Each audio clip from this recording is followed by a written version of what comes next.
그 1차 기출의 412페이지입니다. 수산물의 성분 신선도 측정 방법 412페이지를 가지고 있는 분들은 하지만 저번에 강의도 했지만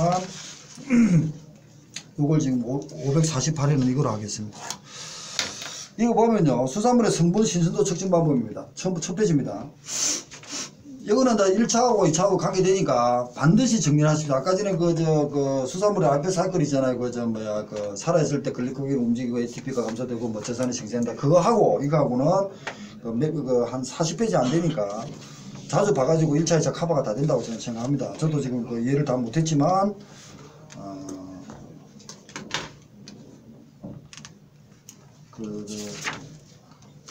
한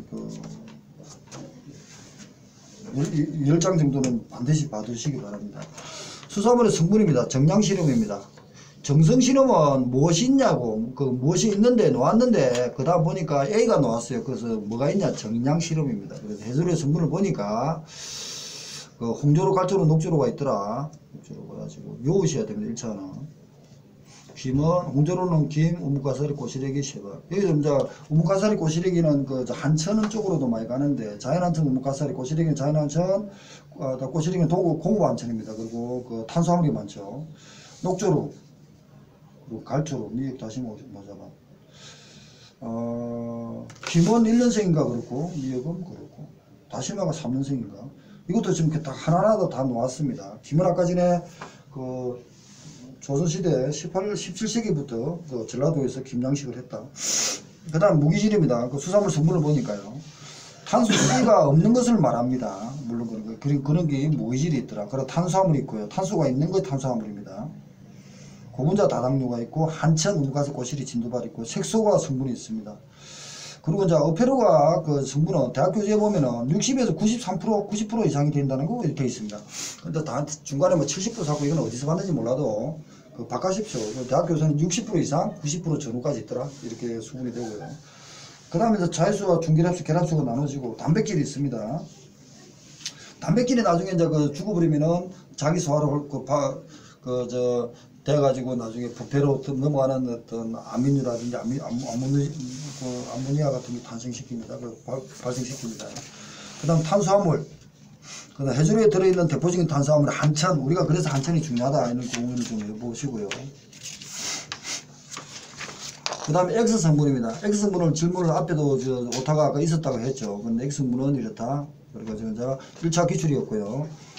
어필의 맛과 기능성에 중요한 역할을 하는 거다. 벤질하고도 관계가 많다. 자, 여기 있죠. 414페이지입니다. 가능하면 노트에서 노트로 프린트로 보십시오. 414.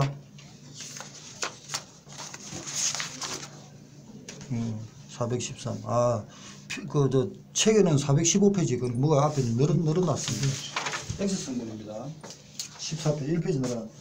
어패류의 맛과 기능성이 중요하고 어패류 벤질과도 관계된다. 아까 전에 벤질할 때 자기 소화가 되고 나면은 고분자가 저분자로 바뀌면서 부패로 넘어간다 했잖아요. 그런 개념입니다. 아미노산, 누클로이드, 베타민, 베타인, 유기산 등이 있고 어패류 맛에는 아미노산, 누클로이드, 레오티드 등이 관여한다. 이렇게 했습니다. 읽어보시고요. 냄새 성분은 다양하다. 그 다음에 비린내가 나죠. 근데 해수는 일단 비린내가 존재합니다. 그렇지만 그게 좀 더 부패로 가면 비린내가 더 심하겠죠. 그래서 결국은 우리가 감면 검사를 할 때는 눈으로 아이 컨택을 되겠지만 그 다음 냄새도 맡아보는 이유가 그러다는 거죠. 그리고 트리메탈 아민 냄새 같으면 담수는 없다 이런 얘기가 있고요. 그 다음 색소입니다. 미오그로빈, 카로티노이드 이런 식으로 개념을 잡네요. 색소의 종류는 피부, 근육, 혈액, 내장이 있습니다. 저도 잘 모르겠는데. 근데 지금 부패로 가면은 이 색소도 바뀐다는 겁니다. 그 다음에 기타 풀포화 지방산 타우린입니다. 우리가 2차까지 준비를 하셔야 될 게, 멸치도 불포화 지방산이 있습니다. 참치, 정어리, 고등어 등이 있는데, 포화지방산은 쓰지 않고 에너지로 쓰지 않고 축축되면 비만이 되거든요. 근데 몸에 안 좋습니다. 불포화지방산은 부패는 심하지만 몸에 좋습니다. 80%가 있다. 그런데 EPA와 DH가 T5입니다. 그리고 EPA는 탄소가 20개고 이중연결이 5개, DH는 탄소가 22개고 이중연결이 6개. 이런 식으로 해가지고 특징하고 1차, 2차들 정리를 하셔야 되는데 행정고시 기출은 다 놓았습니다.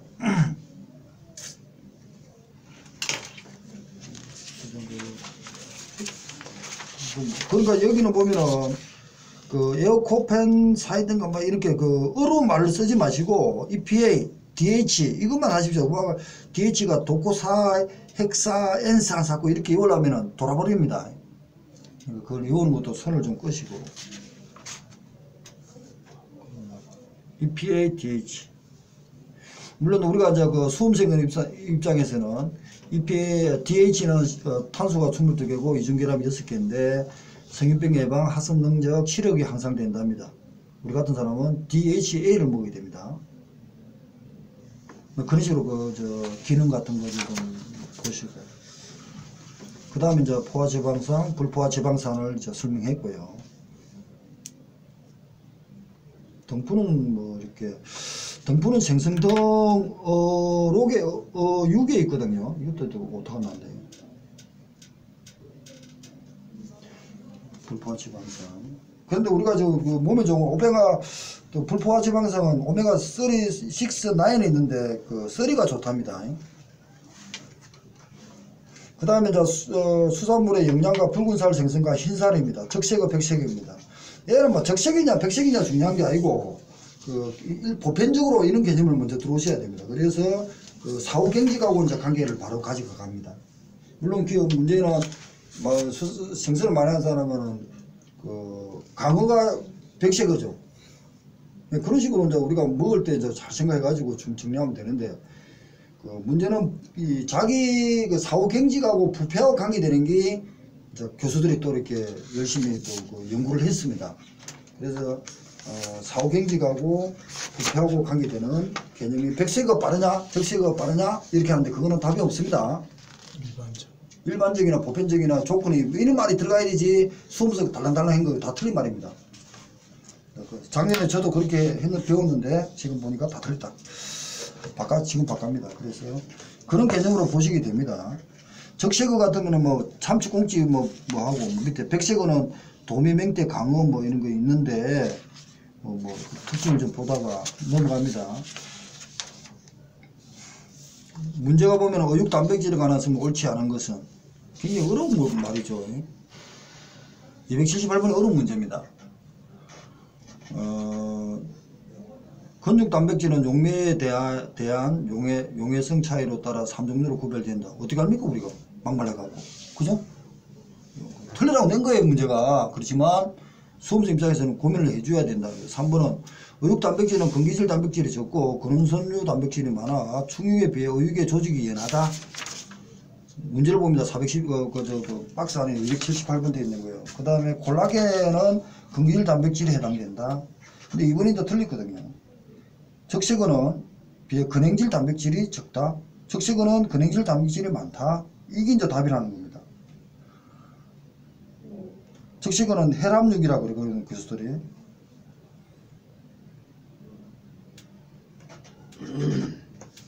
네, 이런 걸 이렇게 교수들이 이렇게 연구를 해보니까 이렇다는 거죠. 그런 개념으로 좀 봐두시고. 교수들의 영역입니다, 이거는. 틀리라고 된 문제죠, 이거. 예? 틀리라고 낸 거예요. 근데 이거까지 앉아가지고 맞니 안 맞니 하지 마시고, 우리는 수험생인데 2차를 어떻게 쓸까? 이런 개념으로 좀 봐주시오. 그러고 나서, 그 다음에 이제 그 밑에 옆에 넘기면요. 이제 사후경직하고 관련성이 가장 중요하다는 겁니다. 우리하고 이제 밀접하게 관계된다. 왜? 수산지 공부에서 벌써 서너 번이 기출이 되었습니다. 우리는 아직 기출 안 됐지만. 그래서 사후경직이 뭐가 빠르다 나쁘다고 생각하면 안 됩니다. 그 담소 있잖아. 우리 그 민물에서 먹을 때는 거의 민물에 온 고기들은 거의 다 하얗죠. 그렇죠. 예. 근데 바다는요. 붉은 놈이 있고 흰 놈이 있어요. 그렇죠. 근데 그런 생각을 해봐야 되는 거예요. 그런데 흰색이 빠르다, 적색이 빠르다 이렇게 하면 안 된다는 겁니다. 왜냐면은 그 메로 같은 거 있잖아요. 심해성 메로 같은 거는 백색인데 진짜 심해에 가서 살거든요. 남극이 저 밑에 몇백 미터 밑에 살아요. 그러니까 그런 식으로 그냥 보통이랑 여기서 3분의 동일한 환경 조건에서 흰살 어루가 붉은 살보다 사후경직이 빠르다. 사후경직이 빠르니까 자기 소화가 빠르고 부피도 빠르다. 이렇게 개념은 들어가야 돼. 동일한 조건에서. 이게 수산지 공무원 가사 기출문제란 말이다. 근데 이 말이 빠지면 동일한 말이 빠진다든지 이런 말을 빠져버리면 틀린 겁니다. 그런데 일반 수험생은 그냥 줬잖아요. 흰살 어루가 붉은 살보다 사후경직이 빠르다. 틀린 말입니다. 틀린 걸 우리가 쓰고 있었다. 이런 얘기입니다. 하고 그런 개념을 읽어보시고요. 그 다음에 해당 작용입니다. 밑에 해당 작용도 저번에 얘기했지만 이론수도 바꾸고 있습니다.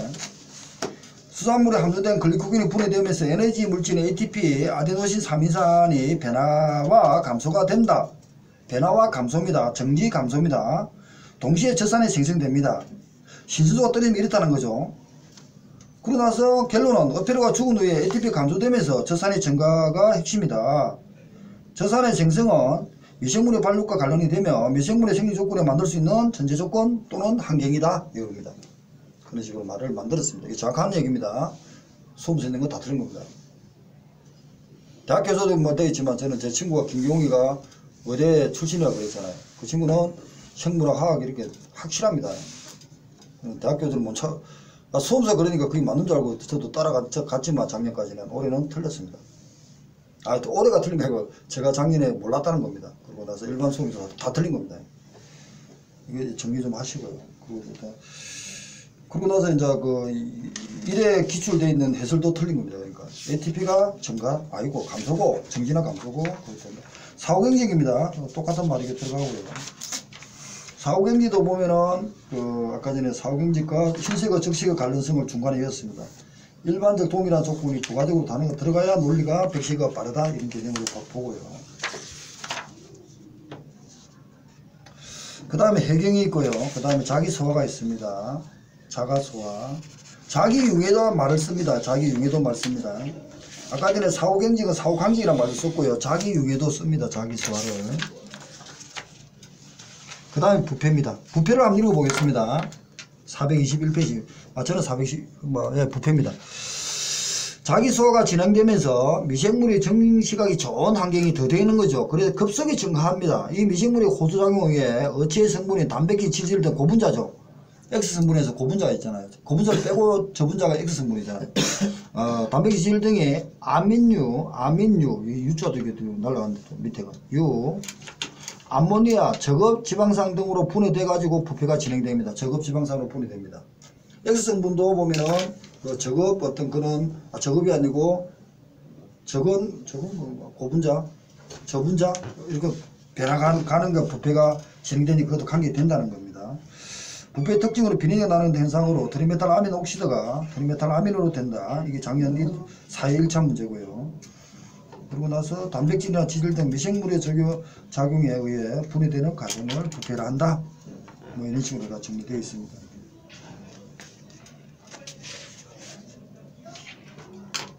밑에 3번에 아미노산은 분해되어 아민유, 지방산, 암모니아 등을 생성하여 매운맛과 부패 냄새가 난다. 이렇게 되어 있죠. 그리고 비린내는 트리메탈 아민이 많은 화물을 관장하지만 트리메탈 아민은 해수는 있지만 바다에는 있지만 담수는 없다.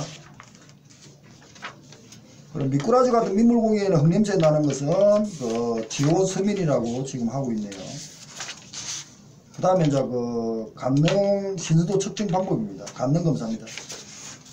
간능 검사, 서류 검사, 간능 검사, 화학적 검사, 정밀 검사 뭐 이렇게 있는데 신수도 측정에 우리가 보면은 수산물 가공법의 검사는 어떻게 되냐? 서류 검사, 간능 검사, 정밀 검사로 나누거든요.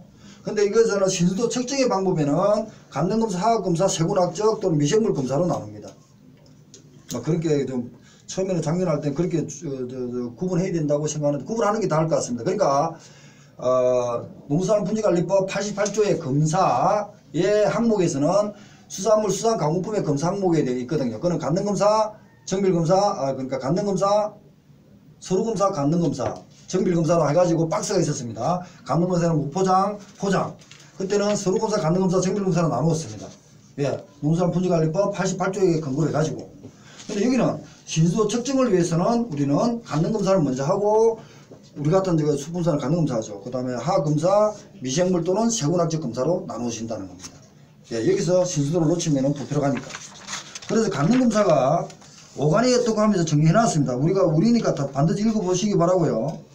1번에 4번 각 간능검사는 기호도, 강도는 선척도법, 단계, 뭐 몇 단계 모르겠는데 7단계, 9단계 이렇게 평점법으로 평가에 점수한다 합니다. 평점법으로. 이런 말이 씁니다. 대학 교수에서 씁니다. 법입니다. 평점법입니다. 그리고 선도 측정법은 간능검사 요원이 선상에 표시한 지점에 자로 측정하여 수치하고 통계하는 분석이 선척도법입니다. 야, 이런 용어를 쓰는갑다. 이 정도만 해놔주십시오. 그 다음에 선도검사 판정 기준 예시는 신선 쫙 알고요. 중정도, 다소불량, 불량 이렇게 간능검사하는 채점 기준이 있습니다. 이게 뭐냐? 고등학책에 있습니다. 고등학책에. 그래서 요번에 이었습니다. 신선할 때는 어쩌다 갱직기 또는 연하의 극초기로서 특유한 색을 가지고 탄력성이 풍부하고 비늘이 잘 붙어있다. 이 신선합니다. 그 다음에 안구의 도출이나 창등하다. 안구의 도출을 딱 이렇게 동글동글하죠. 그죠? 근데 죽어버리면 눈을 감죠. 봤습니까? 신선이 떨어지면. 그러니까 눈을 딱 봐도 동글동글, 아, 절마 지금 나를 째려보는 것 같다. 그러면 그게 신선하다는 겁니다. 근데 절마가 비블레하다. 그러니까 뭐 눈을 감는 것 같다. 너무 신선하게 떨어진 거죠. 그 다음에 신선한 바다 냄새가 나야 됩니다. 그 다음 복부에 백색이라든지 담색으로 오염되지 않고 내장 유치나 현상이 제대로 있어야 됩니다. 긴장, 이것도 오타가 났네. 되어 있어야 되고. 그 다음 아가미는 선홍색을 띠고 밀착되어 있고 신선한 냄새가 나야 됩니다. 육질은 투명하고 모세가 선명하고 그리고 뼈와 살이 밀착되어 분리하기가 어려워야 됩니다. 그렇죠. 살아있으니까 자기가 보수성 같은 게 있을 거 아닙니까? 다 멸치만. 그거 신선합니다. 그 다음 중중도 맛이 가기 시작하죠. 다소불량, 불량 이런 개념으로 수산 쪽에 그 교수들이 보고 있습니다. 그 다음에 이제 화학적 측정 방법입니다. 제가 가장 싫어하는 파트인데 pH가 있고요. K값 한번 읽어보겠습니다. K값은 총 ATP의 분해 생성물에 대한 이노신, 하이포산틴 양의 백분율을 말한다. 의료의 건조 수축에 관여하는 ATP는 건조 수축을 합니다. 보수성이 있을 때 이제 그 보수성인지 모르겠는데 건조 수축을 할 때 ATP가 관여하는 ATP는 사후에 분해되는 것을 활용하는 방법이다. ATP는 사후 건조 중에서 호소적으로 분해되는 과정을 보면 ATP, ADP, AMP, IMP, 이노신, 하이포삭신, 산틴 순으로 분해가 되고 이때 ATP 분해 산물의 함량을 측정하는 것을 말하고 보통 K값은 신선한 핵감용으로 쓴다. 그래 적사가는 10 신선하니까 10이네요. 생선의 초밥 20 소매점에서 선으로 판매하는 거는 30 K값이 그렇고요. K값은 이렇게 비율을 합니다. K값이 작으면 적을수록 좋다는 얘기네요. 아까 행말대로 K값이 1이 기준점인지 모르겠는데 가장 뭐 이렇게 기준을 잡는다? 뭐 이렇게 보시기 좋습니다. 그 다음 휘발성 염기질소 VPM입니다. 바이레트 타일 베직 니트로진입니다. 측정법입니다. 볼레타일인가 있잖아. 볼레털인가. 이거는 뭐냐면은 활발하게 움직이다 이런 뜻이거든요. 이거가. 우리 대표적인 부패 측정 방법이고, 물론 저 상어나 가오리 같은 데는 못 씁니다. 하고 TMA하고 pH는 못 쓴다 그랬고요. 그래서 물질인 TMA나 DMA, 암모니아 등 휘발성을 가진 염기 항물로서 선도가 저하됨에 따라 증가하는 성질을 측정하는 방법입니다. 증가합니다. 이게 부패 정도에 따른 휘발성 VBM 질소의 수치는 신선 5, 10, 100g의 기준치고요. 보통 5, 15, 20. 부패 초기, 우리는 부패 초기를 외워야겠죠. 1차 놓은다면은 3, 40g당. 상어홍어리는 못 쓴다. 왜? 상어홍어는 애들이 죽자마자 호소작용으로 해가지고 암모니아를 발생시킵니다. 자기가. 그러니까 자기 소화를 단계를 팍 지나가 버리죠. 근데 암모니아가 되었기 때문에 측정할 어떤 기준치가 없다는 거죠. 그래서 VBM이라든지 TMA라든지 pH는 상어, 홍어 얘는 못 씁니다. 근데 이제 그 홍어는 가오리과에 속하는 홍어목입니다. 교수들은 그 상어를 쓰든 상어 쓰고 나면 홍어를 쓰든 홍어를 쓰고 나면 가오리를 쓰든 딱 두 중에 홍어나 가오리 하나만 씁니다. 근데 수험서는 왔다 갔다 합니다. 그렇지만 저도 그런 줄 알았는데 가오리과에 속하는 홍어목이 홍어입니다. 네, 그래 보시고요. 통조림 같은 수산 가공품은 15, 20이네요. 그러니까 이게 3번에 통질 같은 수산 가공품은 15, 20이니까 보통 선도 오일과 같네요. 그죠? 그런 식으로 보고요. 실험실 자료 원료 붕산이 들어갑니다. B3, BO3 그리고 0.02N 마이너스 항산 H2SO4 포존 용액 탄산칼슘 K2CO3 포 그리고 들어가는 건 뭡니까? 항산 그리고 탄산칼슘 그 다음에 10%의 삼염하 아세트산 10%의 중성 브로말린 붕산 이렇게 들어갑니다. 이 차도 지금 하면 이걸 붕산이 들어가고 항산이 들어가고 탄산칼슘이 들어가고 삼염하이센트산이 들어가고 중성 프로말린이 들어갑니다. 저는 실험 안 해봤습니다. 고등학교에 있습니다. 고등학교에. 실험 과정은 건조한 코네이 확산 용기의 뚜껑에 집착 부위에 백색합니다. 중량해버립니다. 그냥. 실험해보니까 확산 용기를 가볍게 움직여서 시로와 탄산칼슘 포화 용액, 탄산칼슘이 들어갔습니다. 호라바의 37도의 항온기에서 60분간 방치한 후 0.02 항산 용액을 측정한다. 측정한 액의 색깔이 녹색에서 미색색으로 변한다. 공실험, 확산 용기가 있고 공실험이 있습니다. 사료 추출 대신에 5%의 사마하 아세트산 용액을 1ml를 외실에 취하여 기타 조작을 상단에 한다. 자, 제가 드리고 싶은 얘기는 우리 수분자는 그 행정의식이 아니기 때문에 깊이는 뭐 안 나옵니다. 그렇지만 어떤 실험 용액이 들어간다. 이 정도까지는 해놔야 되고 2차도 놓더라도 VBM을 쓰라. 그러면은 간단하게 실험 준비 자료는 붕산, 항산 등이 필요하다. 이 정도까지는 해야 안 되겠습니까? 그 다음 2차입니다. 2차 얘기를 하는 겁니다. 1차 놓더라도 찍어야 되고 아까 1차 놓으면 부패 초기는 30, 40에 되지만 보통 성육이나 통조림에 대해서는 15, 20g당 이거 외우면 되겠죠. 신선육은 50이고 그거 외우면 되겠죠. 1차는. 그렇지만 2차는 그렇다. 그 다음에 이제 VBM하고 TMA는 똑같이 갑니다. 준비도 마찬가지지만 계산식 보이죠. VBM TMA 함량은 0.28 곱하기 V1에서 V0를 빼고 곱하기 FD 곱하기 S분의 100을 하면은 계산식이 나온답니다. 이것이 준비해야 될 겁니다. 아마 제가 봐도.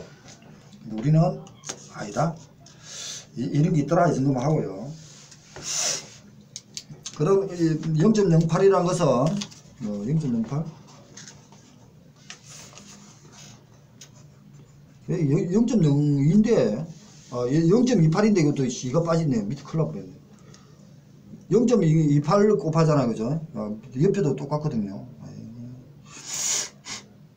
그 다음에 트리메탈 아민 적성밥입니다. TMA는 TMAO 옥시드 세분에 의해 하는데요. 생성된 물질이고 TMA는 암모니아와 더불어 대포적인 비린내 성분이다. 그래서 선도가 저하되면 현저하게 TMA 함량이 함량을 측정함으로써 선도 측정하는 장점이 있고 초기에는 일반어 3사, 대구 4루, 청어 7, 다랑어 1.5, 2.0g당 초기 부패입니다. 이거 놓으면은 막 갔는데 완전 숫자가 낮네요. 청어는 청춘하니까 7이고 나머지는 7알로네 그죠. 대구 우리가 제일 좋아하는 대구 같은 거 하나 일단 준비해는 4에서 6g 사이랍니다. 그리고 저 민물고기는 측정할 수 없다. 그러니까 상어 홍어도 못하지만 민물고기도 안 된답니다. 팀의 방법은 상어 홍어에도 방법에 판정하기에 장학성 문제가 있어 상단에 다른 방법을 K값을 쓰든 뭘 쓰든 간에 감정검사 쓰든 이거 하여튼 다른 방법으로 하는 게 좋다 이런 얘기를 하고 있습니다.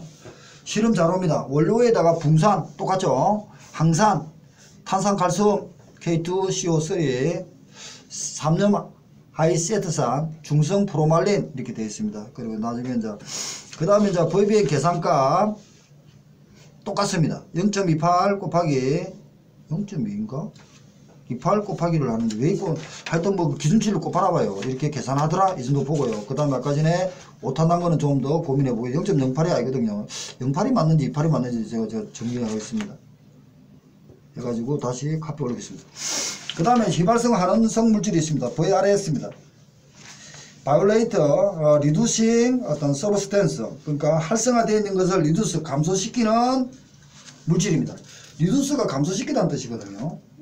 그런데 휘발성하는 성물질 어떻게 이렇게 해석했는지 저도 영어를 한 40년 공부하면서 돌아버려. 리두스는 감소시키거든요. 그러면은 활성화를 감소시키는 물질 이렇게 말하면 굉장히 좋잖아요. 영어를 갖다 잊지 말든지. 리두스는 감소인데 어떻게 한원이 말로 왔죠? 한원은 백오더입니다. 백오더. 근데 이제 교수들이 이제 먼저 휘발성 한원성 물질이라고 말을 했으니까 저도 따라가기로 했습니다. 저는 박사가 아니니까. 형, 제 말이 맞지 않아요? 리두스는 감소인데 감소지가 어떻게 한원은 백오더가 나왔어요? 자꾸 그 주장은 소품사 개심식이 들어가야 돼. 저는 박사가 아니니까 말은 못하겠는데 박사 따면 지금 바꿔버리면 논문 써가지고 바꿔버리면 돼요. 리두스는 감소시킨다.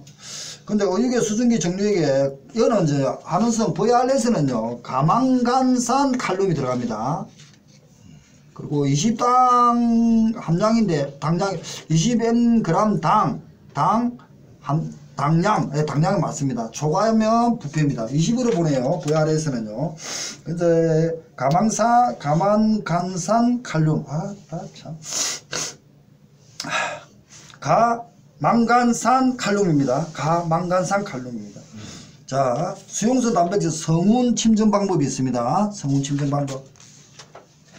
자, 성운이란 염화 제2수원 HGCl이죠. L. 아닌가? L. L2 성홍 첨가하면 혼탁 내의 침전이 생겨 이 반응에 생기는 혼탁의 정도를 신도 판정하는 것이 수용성 단백질의 수용성 단백질입니다. 그 성홍 침전 반응이 있습니다. 성홍 발음도 안 됩니다. 그 다음에 세군학적 방법입니다. 어째 세군을 없어요? 아니 이거 보니까 젤리육 이거 나오네. 네? 젤리육 단위에 이거 나오던데 이거 이제 이해되네 조금. 저는 이해 못하는데요. 퍼 pH 6 그게 제 책이에요. 이상의 물어 저도 부패육이라 할 수 있다. 저도 뺏기겠지만. 그래 봤어. 고마워. 간선보살. 하여튼 그렇습니다. 초기다 이 정도 보고 그 다음에 이제 성운 침전 방법이 있고 세군학적 방법이 있습니다. 저도 작년반에도 많이 뺏겼습니다. 근데 많이 뺏기고 인용하고 막 대학 교수 보고 했는데도 이해 안 되는데 올해는 좀 이해가 됩니다.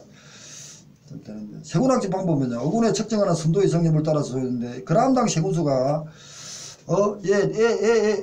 틀렸습니다. 그러니까 10의 5성입니다. 5가 올라와야 되는데 지금 자로 넘기기는 5가 올라와야 되는데 10의 5성은 1시, 100, 1000만, 10만 10만 마리입니다. 신선하고요. 10의 5성과 10의 6성입니다. 이거 5성, 6성이 돼야 되거든요. 제가 자로 넘겼을 때는 돼 있는데 나 참. 그러고 나서 3은 15 곱하기 10의 6성입니다. 1,500마리, 1,500마리 이상은 부패, 이상이면 부패한 것으로 판단됩니다. 초기 부패는 10의 5와 10의 6성입니다. 제 넘길 때는 이게 올라갔는데, 처음에 형님 그거 잘 오셨습니까? 그동안 그랬구나. 예, 맞아요. 아이고, 이거는 완전 426페이지, 10의 5성입니다. 5가 지금 같이 이렇게 나란히 되어 있지 않습니다. 자료는 그리 넘긴 걸로 확실한데, 진짜 그러니까 자료를 넘기면서 하루에 자료를 한 두세 번을 주잖아요. 근데 그게 마지막 자료 했는데 그 사람 보기에는 항상 마지막이죠. 그러니까 그게 그리 됐습니다. 그 다음 수소이온 농도입니다. pH 개념. pH 개념이 지금 복잡합니다. 아까 이때가 설명한 게 pH 개념입니다. 근데 옆에 보면요. 수용성 pH는 7은 중성이다. 물이 가장 중성일 때는 미생물 발육이 저하된다. 1번 산성이다. 칠레하는 산성이다. 우리는 결국은 산성 신맛이 나는 게 포인트입니다. 나머지 알카리성은 필요 없는 겁니다. 산성만 계산하십시오. 처음 할 때 염기성하고 막 이렇게 구슬라 했잖아. 우리가 필요한 거는 미생물이 발육하는 거는 산성알로 중성알로 산성에만 발육이 됩니다. 그런 개념으로 봐가지고 pH가 4.6이 하면은 산성식분화라고 4.5 이상인 경우 저산성이 어떻고 pH 3.0 이하면 미생물이 하려고 안 된다 이렇게 돼 있잖아요. 하나만 주의하십시오. 그러니까 뭐 진리상 염기성은 알카리성이다 하지만 그거는 교수들 하는 얘기고 우리는 필요 없다 이런 식으로 보시면 되고 개념 탄생 넘어가고요. 그 다음 내용 및 시약 있고 pH 시약 실험 방법이 있습니다. 그 다음 부패 수치 429페이지입니다. 429페이지 보면 부패 관련성 선도 방법이나 화학적으로 VBM, pH 등이 있는데 pH는 상호, 옹호 등에 불과하고 고로 pH 방법 다른 방법을 변경해야 된다. pH 수치가 하루 사람이 7.2, 7.4 뭡니까? 중성이네요. 거의 중성에 있습니다. 적색어 중성알로 딱 붙어있네. 6.2, 6.8 백색으로 6.7, 6.8 얘도 중성알로네요. 세월호 중성울로네요. 8까지 가네. 이게 초기 부패랍니다.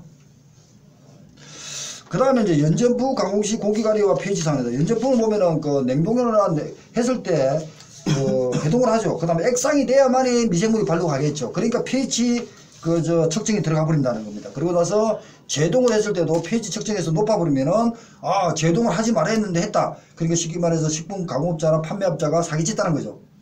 그럴 때 pH 측정을 해가지고 초기 부패 상태를 확인하는 게 pH입니다. 그런 식으로 읽어보시면 될 것 같습니다.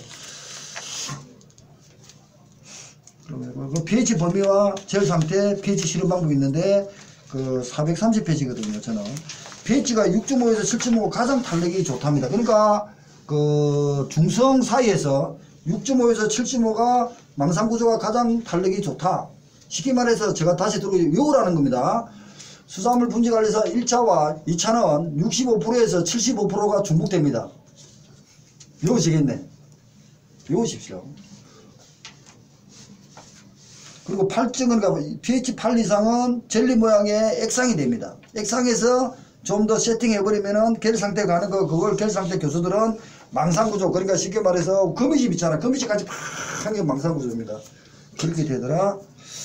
그리고 나서 pH 연작을 리트머스 실험 방법에는 강산성이 없고 약산성이 어떻고 미상성이 어떻고 교수들 논리고 저는 pH 적나도 겔 상태가 가면은 pH가 6.5에서 7.5 사이가 망상 구조가 좋기 때문에 pH가 8 이상은 L 상태고 젤 상태고 그걸 좀 더 세팅해 버리면은 망상 구조가 되기 때문에 망상 구조화 만들면서 겔 한다 뭐 pH 6.5, 7.5다 가장 좋다 이렇게 하고 그러고 나서 근행적 단백질이나 치질 같은 것은 겔 상태를 만들 때 방해가 되지만 세척을 한다든지 또는 근원질 단백질 같은 것은 또는 전분을 넣는다든지 뭐 이거 몇 개 있잖아요. 당을 넣는다든지 하면서 겔 상태를 보완한다. 이런 식으로 이 차를 적으면 될 것 같습니다. 그러고 나서 그 설탕을 넣는 이유는 냉동 수리미 같은 데는 냉동해를 방지한다. 그것도 지금 3회 때 놓았습니다.